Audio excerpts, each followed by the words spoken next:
वो अंदर जो संकल्प बन गए तो उन्हीं की क्षमता होती है ताकत। सबसे पावरफुल है कारण शरीर, और उससे कम है सूक्ष्म शरीर, और उससे कम है यह स्थूल शरीर। स्थूल तो माया का है, इनमें जितनी हरकत होती है, क्योंकि इसे आंख देख रही है, कान सुन रहे हैं, मुंह बोल रहा है, हाथ छू रहे हैं, ये तो माया है, जड़ है। ये सही चीज थोड़ा ही है, सही तो इसके अंदर है और कोष है। मिलते मिलते भजन में आगे बढ़ेंगे तब मिलेगा।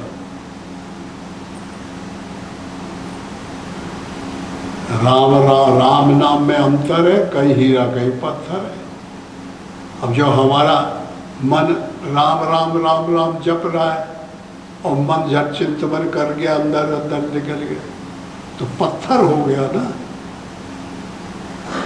और राम राम और मन जो है राम में खड़ा रहे, राम के रूप में देखता रहे, और हम जपते रहे और विषयों का तरफ न जाए, तब पुण्य होगा। इसलिए पूछना चाहिए, कैसी भी बात हो, मन के अंदर आए, महाराज ऐसे ऐसे मेरे मन में आता है, महाराज मेरे मन में ऐसा आता है, महाराज मैं भजन करने बैठता हूँ तो मुझे माता याद आती है, मेरा घर याद आता है, मेरा कैसी कंडीशन होगी आगे चल के, पूछना चाहिए। तो उनका तो इलाज हो जाए, नहीं इलाज होगा तो वापस हो जाएगा कि भाई तुम्हारे संस्कार भजन के योग्य नहीं है, तुम्हारे अंदर रिकॉर्ड भरा पड़ा है घर में रहने के लिए, माता पिता का कर्जा है, परिवार का कर्जा है, चुकाना पड़ेगा। थोड़ा थोड़ा किसी का होता है तो भजन के द्वारा भी चुकाया जा सकता है। तो इस तरीके से कुछ शैली अपनानी चाहिए। उन्हें निकल आए, सबसे बड़ी तो चीज़ है कि माता पिता से जब निकले तो उनसे पूछे कि माता हम भजन करना चाहते हैं, आप हमारा आशीर्वाद दे दीजिए, आपसे बड़ा दुनिया में कोई नहीं है, पहला गुरु आप ही हैं, आपका आशीर्वाद मेरे साथ रहेगा तो सब देते चले जाएंगे।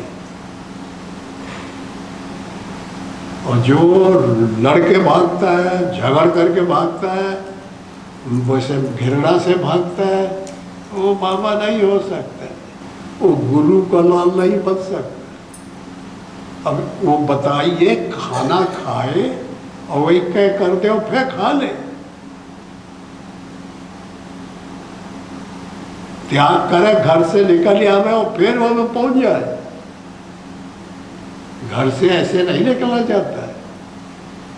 घर से निकलने के पहले अपने को भगवान से समर्पण, रोना चाहिए, घर में बैठे गए चिल्लाना चाहिए, माफ़ी मांगनी चाहिए, भगवान मेरे मन में भगवान का भजन करने का होता है, मैं करूं कि न करूं, आप मुझे बता दीजिए, मुझे सिग्नल दे दीजिए, मुझे इशारा दे दीजिए तो मैं करूं, नहीं देंगे तो मैं नहीं जाऊंगा।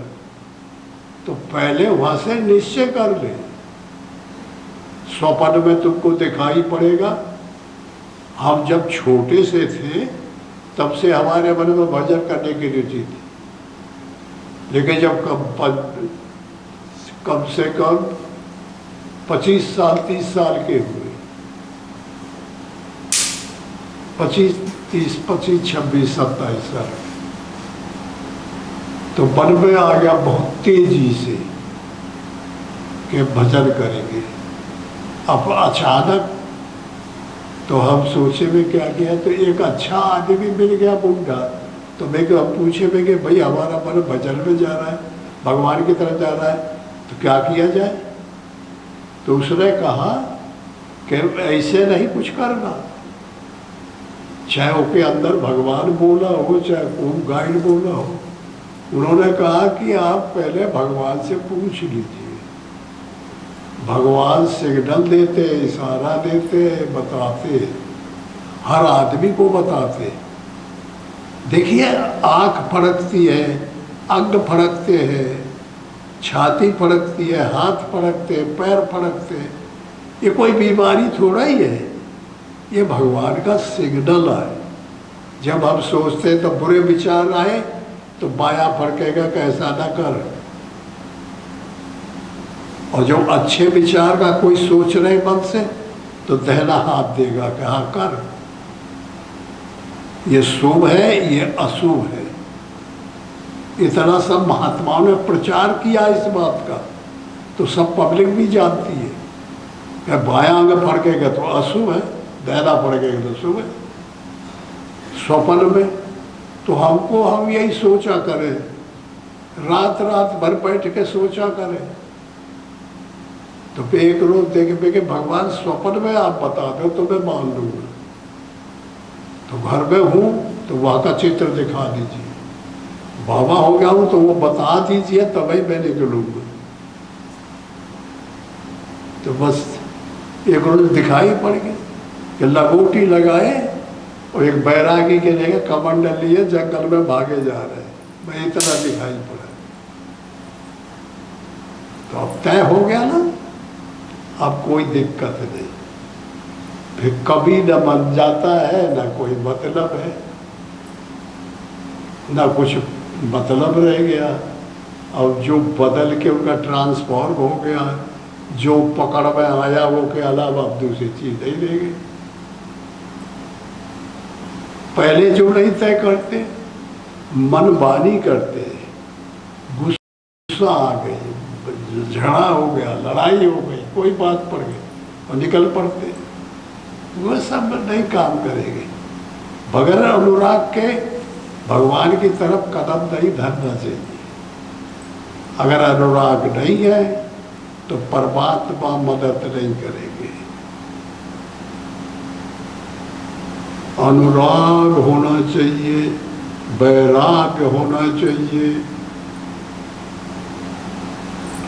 धर्म से विरत योग से ज्ञाना, ज्ञान मोक्ष प्रद वेद बखाना। धारण करो परमात्मा को, परमात्मा धर्म है, निश्चय किया हुआ चीज है, सबसे सुप्रीम है, तो वो धर्म है, और उसको जो धारण करेगा वो धर्मी है। तो परमात्मा को लड़के से धारण कर लेना चाहिए। देखते हैं बिटिया छोटी छोटी होती है, गुड्डा गुड्डी बना के शादी का संपर्क जितना है सब पहले से ही ध्येय बना लेती है। गुड्डा बनाती है, गुड़िया बनाती है, गुड़िया अपने को मानती है, गुड्डा दूल्हा को मानती, शादी संबंध सब करती है, भात भूत सब खाना पीना जितना जानती है। और करते करते करते करते और फिर असर मिल जाता है। पद शादी हो गई, बड़ी हुई, फिर वो कमर इधर उधर जाता है कहीं, फिर ताक वो गुड्डा गुड्डियों को खेलती है कभी।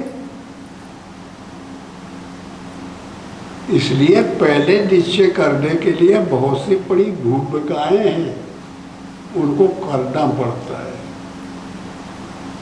और जब फिर निश्चय हो गया, तस्दीक हो गया, तो फिर जहाँ सिग्नल आया तो हमको दृढ़ विश्वास हो गया। विश्वासम फलदायकम। और विश्वास कैसे हो? अगर कोई घटना आएगी तब ना विश्वास होगा। कोई रोजगार कर रहा है, लाखों रुपया फेंक देता है रोजगार करने में, और जब लाभ होने लगता है तब बढ़ता है, वो हानि होने लगती है तो खत्म कर देता है, कि हानि में वो चलता रहता है। हाँ, तो वो भजन न करो। इसलिए जब समय पर बैठते हैं तो कुछ समझना चाहिए, पूछना चाहिए, महाराज अब देखते हैं कि हम बुढ़े हो गए हैं, तू लोग सब हमें लाग करके यहाँ आए हो, और बुढ़े का कोई ठिकाना नहीं है, कहाँ कब गायब हो जाए। परंपरा बनी तो है, सबको मालूम है। कोई रह जाता है? सब चले जाते, सब चले जा रहे हैं, चले जा रहे हैं, और तुम लाट साहब बन के बैठ जाओ, हम कभी नहीं जाएंगे। ये भी कोई ज्ञान है? सबको जाना पड़ेगा।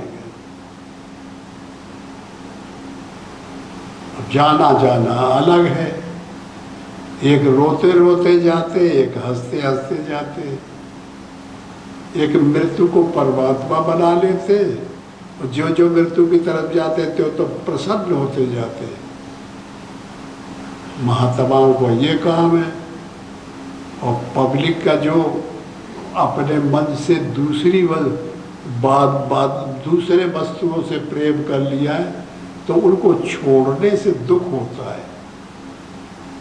बच्चों से प्यार है, पत्नी से प्यार है, गृहस्थी से प्यार है, पैसे से प्यार है। अब हम उस सब बना करके हम आसक्त हैं, आसक्त हैं। अब ये कि छोड़ के एक ही जगह पे परमात्मा में आसक्त हो जाए, तब वो अनासक्त संसार से है। तो इसलिए सब बातों को समझने से क्लियर हो जाता है ना। पूछ ले कमाइया रास्ता कहाँ का क्या है? क्या मानिकपुर का है? बोला अच्छा मानिकपुर कितने किलोमीटर का? 10 किलोमीटर। वहाँ कितना कैसा रास्ता है? क्या 5 किलोमीटर जंगल है और 5 किलोमीटर गांव पड़ते हैं, सुविधा है। तो कोई दिक्कत होती है क्या? हाँ दिक्कत होती है। भरम रूपी भालू लपट पड़ता है जंगल में, अगर उससे बच गए तो चिंतवन रूपी चित्ते लपट पड़ते हैं, उनसे बच गए तो संसार रूपी शेर और संसार सर्कुलेशन में ले जाता है। इसलिए इनसे बच के निकल गया तो कर्मेंद्रिया इतनी कठिन है कि उनको पार कर लिया जंगल।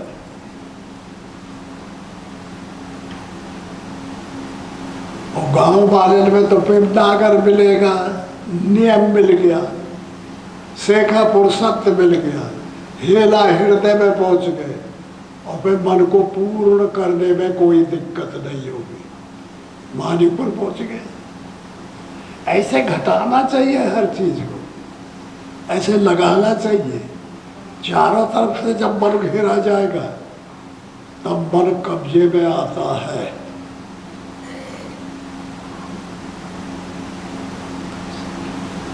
समझ में आ गया? हाँ, तो अब हम अपनी वाणी का विराम देते। कैसे कहते हैं? हमसे बनता नहीं है कि वाणी को हम विराम देते। अरे बाप रे बाप, बड़ा वाणी से गजब कर दिया।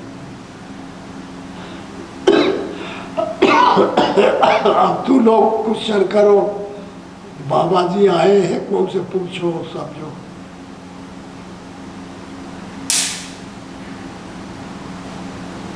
क्या पूछ रहा है रे? अंकित,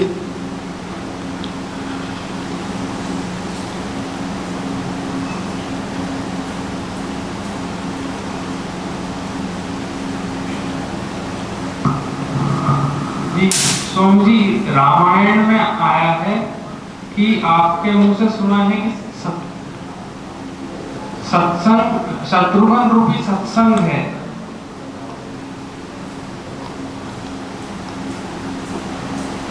तो सत्संग रूपी शत्रुघ्न को लिए बिना राम कैसे सीता को, मतलब रावण को मार दिए?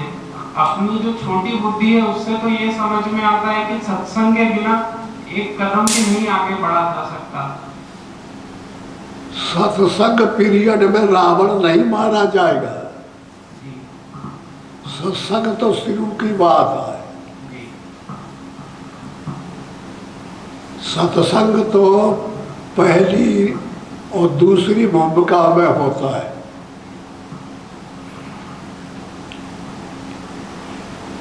सत्संग तो भूमिका है पहली, शुभेच्छा।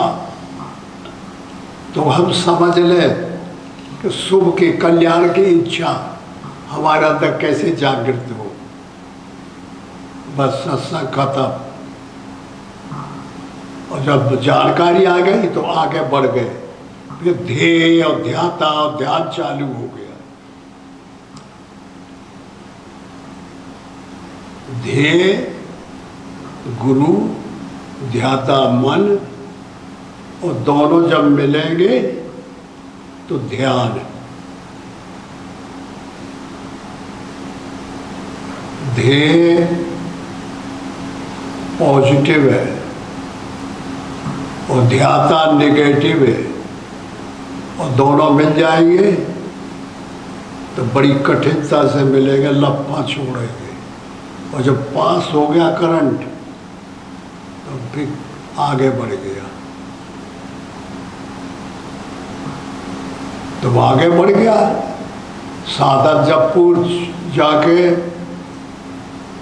ऋतम भरा तप्त प्राज्ञा, ऋतु में भर गई बुद्धि, तो परमात्मा का चेतन का प्रतिबिंब पड़ गया, तो परमात्मा पैदा हो गया ऋतु अंदर। प्राज्ञ माने बुद्धि, अगर ऋतु में भर जाए, अनुराग में भर जाए, तो परमात्मा चेतन का प्रतिबिंब डाल देता है। डाल दिया तो परमात्मा पैदा हो जाएगा। बहुत सी बातें हैं ये। तो ये सत्संग की बातें, पहली, दूसरी, तीसरी, चौथी तक।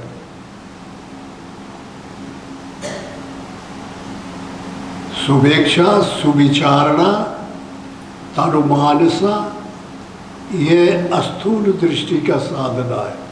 स्थूल की दृष्टि में सत्संग होता है, फिर सत्संग नहीं होता, फिर सत्संग पर चला जाता है। जो बातें हमको मिली उनको पालन करना पड़ता है। जब पालन करेंगे, चलेंगे उन पे, और जब चल के नहीं परिपक्व हो गई, असंशक्ति, आसक्ति का नाश हो गया, पदार्थ भाविनी, पदार्थों का अभाव हो गया। अभी नेत्र देख रहे हैं, ये मकान खंबे दिखाई पड़ते हैं, तो लोग दिखाई पड़ते हैं। अब तुम्हें देखे, तुम हट जाओ, खंबा हट जाए और भगवान हमको दिखाई पड़ने लगे। जबरदस्ती माया हट जाएगी और भगवान जबरदस्ती कब्जा कर लेगा। उसको कहते हैं पदार्थ अभाविनी, पदार्थों का अभाव हो जाएगा, भगवान प्रवेश कर जाएंगे। इतनी दम हो जाए साधक के अंदर, समझे?